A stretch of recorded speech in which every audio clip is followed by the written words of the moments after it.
Focus. This small word describes such an important skill.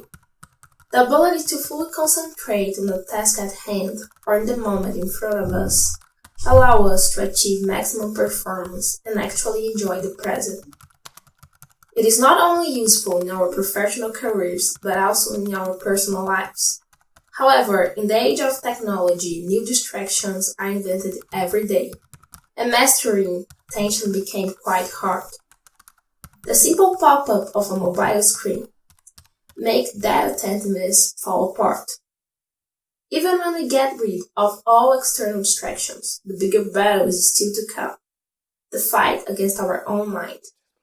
Those rambling thoughts in our heads can be our worst enemies, and we gotta be careful not to drown in the sea of ideas and emotions. What's up, everybody? Welcome back. I'm Isama Mehdi, and today I'm gonna talk about focus.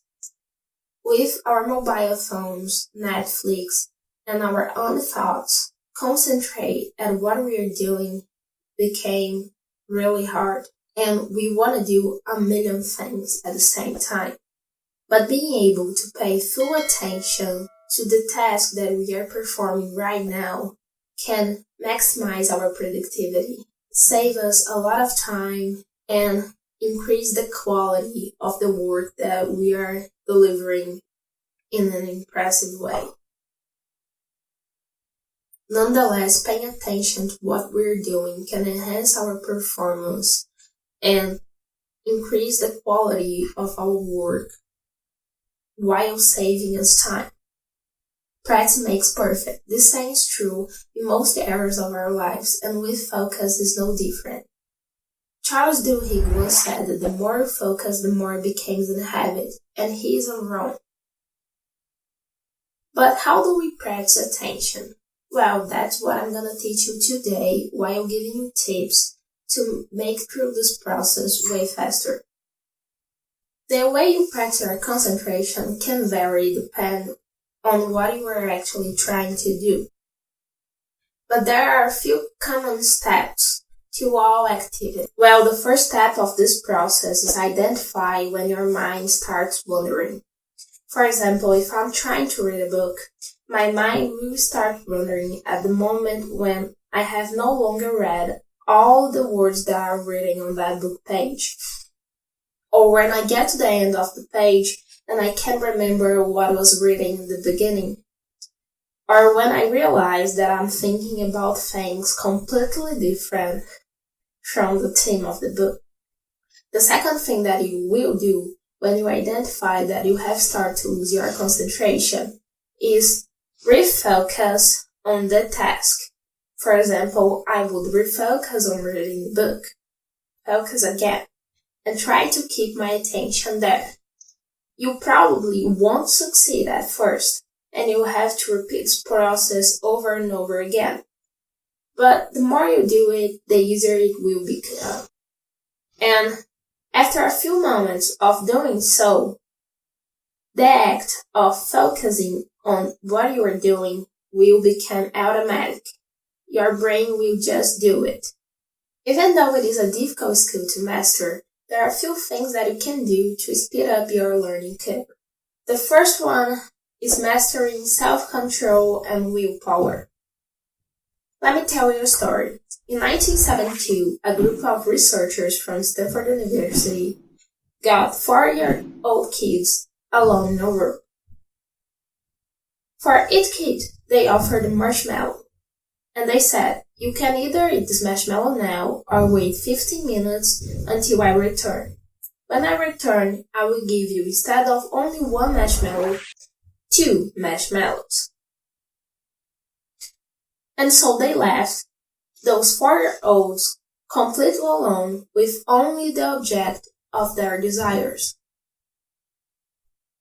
A few kids ate the marshmallow right away. Others were able to wait the 15 minutes. The interesting thing in this study is that those researchers followed the kids through their lives. And years later, they found out that those same kids that were able to wait the 15 minutes received better SAT scores, had better careers, and fewer criminal records. than those that weren't able to wait. You are testing children's ability to deal with delayed gratification, and delayed gratification is present in most things in our lives, including focus. The results of concentrating at what you're doing won't come right away. It will appear months later. And another thing that is also important in this case is being able to think beyond, to see the long future and to see the advantages that action will bring you 1 to 10 years later, instead of waiting for instant results. The second tip that I want to give you is define a clear goal to everything we're doing. Knowing what you want to achieve helps your brain to define the way that he will perform a certain task and actually try to get the correct result from that action. And besides that, it keeps you motivated, because every time that you start to losing focus, you remember that goal and why you want to achieve that. The next advice is don't multitask. Our society tends to praise those that can perform more than one thing at a time. But the truth is, your brain isn't actually capable to multitask. What happens when you think that you are multitasking is that your mind is switching quickly between one task to another. And your brain takes milliseconds to shift between activities. And when you do that, your brain has to restart, because the pathways that it takes to do one thing is different from the pathways that it takes to do another activity. And when it restarts, all the focus that you built in the previous action is lost. And you have to build that focus again, even though you don't notice it. And besides that, your brain takes milliseconds to perform this change. And at the end of the day, those milliseconds actually makes a difference. So, if you perform things sequentially instead of simultaneously, you are actually saving time, focusing more, and in general having a better performance. A few studies have shown that the quality of your work is actually better when you do things sequentially. You perform a thing, you finish it, and then you perform another action. Besides that, when you are multitasking, it's easier to get distracted and to stray away from your goal. One of Steve Jobs' mantras was focus and simplicity. And he showed us that when he came back to Apple in 1997. At that time, the company had multiple types of Macintoshes, and the sales wasn't actually going too well. But when Jobs came back, he decided that instead of focusing on 20 types of Macintosh, they would have 4 types of computers, 2 desktops and 2 laptops. One for personal use and one for professional usage.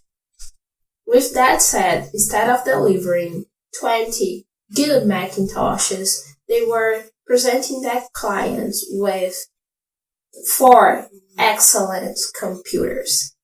And that's basically the Apple that we know today. To summarize, don't multitask, do one thing at a time, you can focus better, you will perform better. My last tip to you is the importance of rest. Relaxing and resting is a great way of recharging the brain. Sometimes when you are doing an activity, you start to get tired, and instead of being able to perform the whole task with your maximum concentration and on your maximum potential, you perform half of it 100% and the other half at 15%. But instead of doing that, if when your performance starts to low, you take a break and rest, you can then recharge and come back at 100% again. And that saves you time. Let me give you a practical example of how to apply that. Instead of studying for 4 hours with no breaks, try to do smaller sessions of 50 minutes and then a 10-minute break.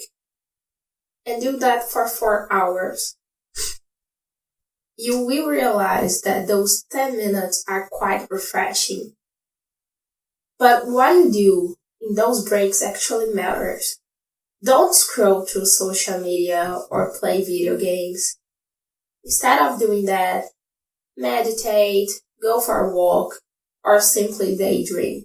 Resting is also important to prevent you from having a tunnel vision. Well, there are a few types of focus out there. The first one is the tunnel vision. It's when you are really focused that you can't see nothing beyond what you're doing. And that isn't good, even though it may sound so. On the other side, we have the total lack of attention. That's when you are daydreaming. You are like unconscious of what is happening with you. You are just rambling. The ideal type of concentration lays amid those two, and it is called open awareness. Open awareness is a state of mind when you are capable to achieve maximum performance at what you're doing while keeping your mind open to new ideas, new paths, and insights. Sometimes when we are performing something, we get really entertained with that task and we start to develop a tunnel vision. You can see that when you're trying to solve a problem, but you seem stuck on the same solution and you can't move forward, you are not improving. When that happens, take a break. Normally, you want to need a 10 to 20 minute break, and in those breaks, allow yourself to daydream. Take a shower, go walk, or look at the sky and just let your imagination flow. In that time, normally great ideas come up. That also happens when you are sleeping. Your body gets so relaxed that the part of your brain that deals with imagination and less logical things take control, and you can come up with great ideas. To finish, I want to tell you to remember that focus is a daily choice. The more you do it, the easier it will become, but it's something that you have to practice every day. And it actually will allow you to enjoy more your life and the moments that you are living, not only when you are working or studying, but if you apply those things on a conversation, it will improve your social interactions with other people, because you will actually pay attention at what you're saying and you can learn more from those moments. Well, that's it for today. Thank you so much for watching. If you like this video, give it a thumbs up, share it with your friends and family, and if you are not subscribed yet, don't forget to click on the subscribe button and activate the notification bell. Thank you so much. See you in the next video.